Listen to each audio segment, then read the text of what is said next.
Hello everybody, I'm really glad that you decided to join us for another adventure. And for those of you joining for the first time, welcome, and I hope to see you in the future. As you probably already gathered from the title, today we are at Bretton Woods in New Hampshire. The build of this magnificent hotel started in 1900. 250 Italian craftsmen skilled in masonry and woodworking were brought here and housed on the grounds. After about 2 years of efforts and building, the hotel opened its doors on July 28, 1902. It was staffed with no less than 350 people. It was the most luxurious hotel of the day. It catered to wealthy patrons from Boston, New York, and Philadelphia. Bretton Woods was listed on their National Register of Historic Places in 1978. In 1944, Mount Washington hosted Bretton Woods International Monetary Conference. We'll get back to that a little later, but for now we're just going to browse around the hotel and see this beautiful architecture. The minute you walk into the lobby of this hotel, you submerge into that era of from early 1900s. That's what it feels like. It's like you almost like you went in a time machine. Look at this fireplace. I bet you it was probably used to roast things back in the day. And the moose set up there, you don't see that in too many hotels nowadays. I bet the clock right in front of us here have been here since that time when the hotel was built.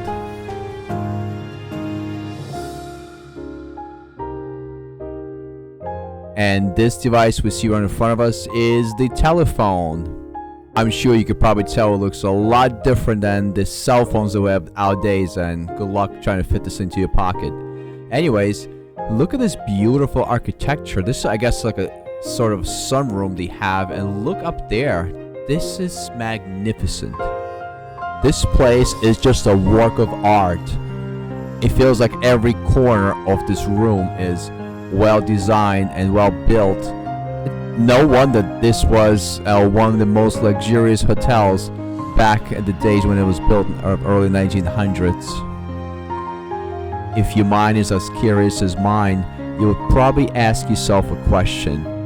Who built this magnificent hotel? Well, it was built by New Hampshire native Joseph Stickney. He made his fortune in coal mining and Pennsylvania railroads. Stickney spared no expense in building this beautiful hotel. The latest designs and construction methods were used. Innovative and complicated heating and plumbing systems were installed in the hotel.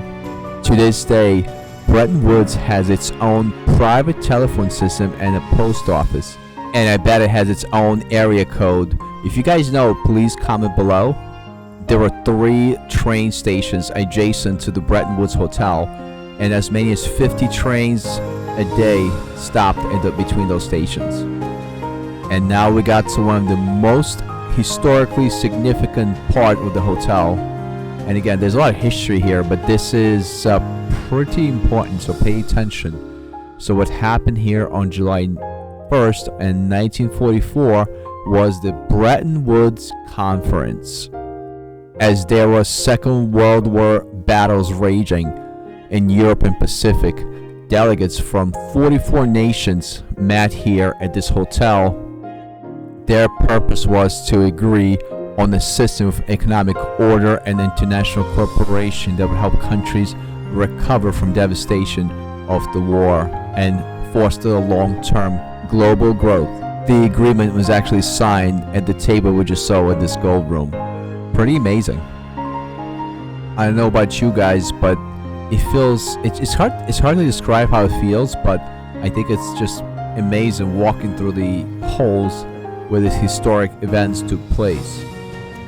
But we're at the North Ballroom, so I'm assuming that's where the larger conference happened. Please feel free to correct me if I'm wrong, but I think the total amount of delegates that attended this conference was about 730. And this conference hall looks like it could house all of those delegates here. And I bet you it was set up the same exact way like it is now, with the table up there and the podium, and then you had the chair set up like that. Pretty amazing.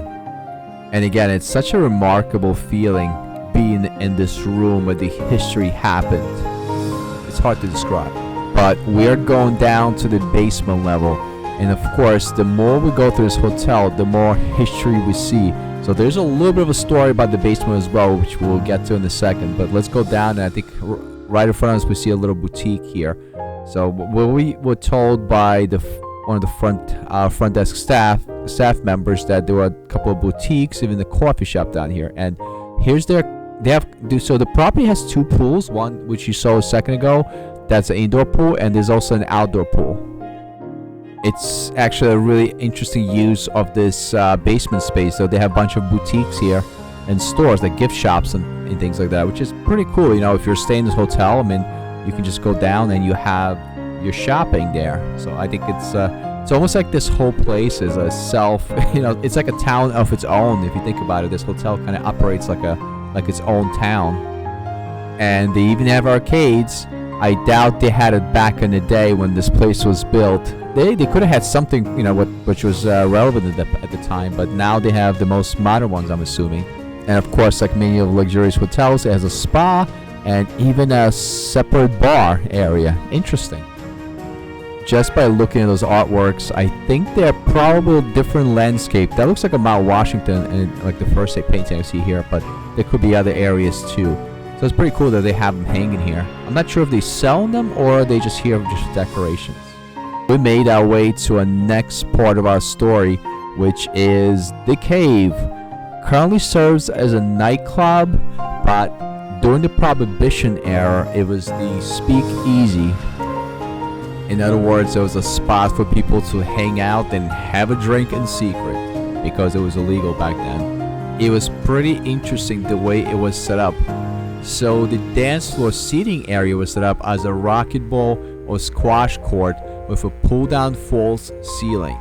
As soon as they heard the sound of the alarm, patrons and the staff will pull up the alcohol all up into the ceiling, and they would act like they were watching a racquetball game and not enjoying beverages. To make things even more believable, the alcohol was poured into the teacups instead of glasses. So it looked like when, if there was a raid, it would look like they were just sitting around having tea. And just walking around the place, you could tell that not much changed. So they kept it very original, like a lot of other parts of the hotel, which is great. And here's the newspaper article about the cave. The more we walk through this hotel, the more we learn about the history. And if we're gonna look to the left in a second, this is their post office, and as we could tell by the sign here, they do have their own zip code. Yep, and this post office has been functional since I think since the hotel was built. But please correct me if I'm wrong.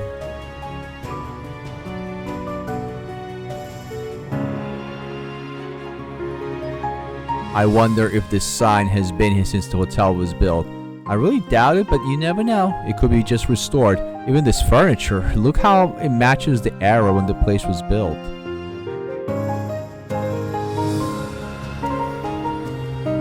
Like I was saying earlier, they definitely made a great use of this basement space. A lot of boutiques here, so if you stay in a hotel, you don't have to really go out too much. You can just shop here. But we're gonna go up now and explore some other parts of the hotel. I hope you guys don't mind too much staircases and walking, and I hope we haven't lost you yet. And this is another dining area with some beautiful mountaintop views outside the window. And I gotta say, everything is so well designed here, and it's like when you're walking through the hallways, the staircases of course, and even like the furniture, it feels like you're back then. Like they kept this retro style. It's kept pretty well. You have this whole atmosphere here of, like early 1900s. Interesting painting. I wonder if there was painted in a hotel here. I'm just curious. I'm probably wrong, but who knows? And again, another beautiful chandelier and beautiful ceiling. I mean, they did such a remarkable job with those ceilings.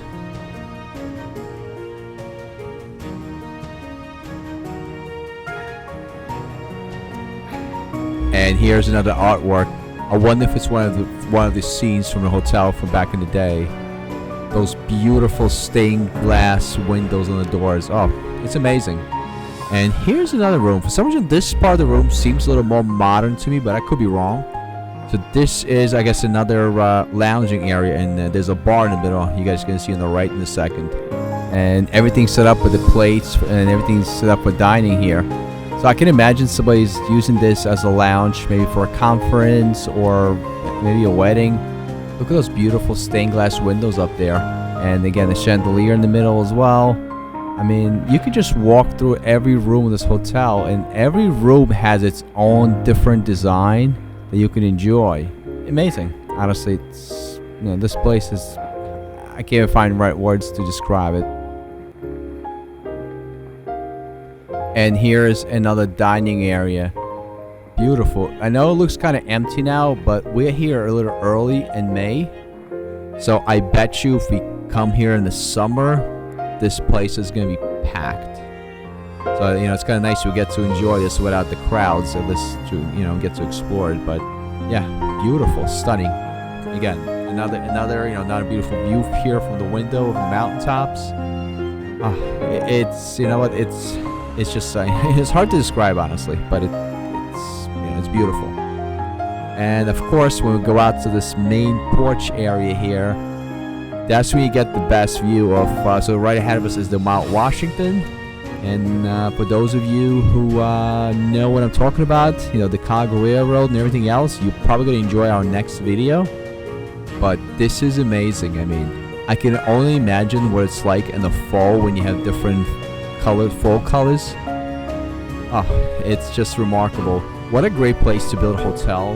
And, if you like this type of nature, I mean, that's like the place to be, I'll be honest. And down there, there's a little more like fire pits, and they have different areas for people to just enjoy and lounge. Well, let's enjoy this beautiful view of Mount Washington. And if you could tell in the distance, even though it's 70 degrees out here, there's still snow there. And what you see here in the middle is the Chicago Railroad that we're going to talk about in the next video. One of the most remarkable modern marvels. So stay tuned for the next video. But on that note, I'm going to say thank you so much for watching, and until next time.